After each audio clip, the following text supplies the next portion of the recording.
The word jihad is mentioned in the Quran about 41 times. The words mercy, peace, and compassion are mentioned about 355 times. Yes, come in.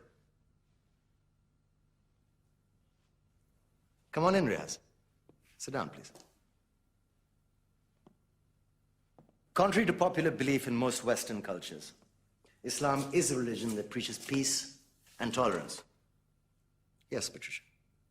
If Islam truly is a religion that preaches peace, then how come the world's most troubled spots, the West Bank, Afghanistan, Pakistan, Iraq, they're all plagued with Islamic terrorism? Well, that depends on your definition of terrorism. Some might argue that the U.S. invasions of countries like Iraq and Afghanistan are also acts of terrorism. Those were acts of war to get rid of despotic regimes. Or a means of getting at a country's oil. Conspiracy theories. Well, May I? yes, please. Go ahead, Riaz. Mr. Khan is right. I mean, if we're talking about terrorists, the world's biggest terrorists are the white superpowers. Come on now. No, really, stop and think about it. Explain 9/11. Okay. Do you know how many people died in the Twin Towers strike? Around 3,000. And do you have any idea how many people died in the bombing of Afghanistan? Take a wild guess.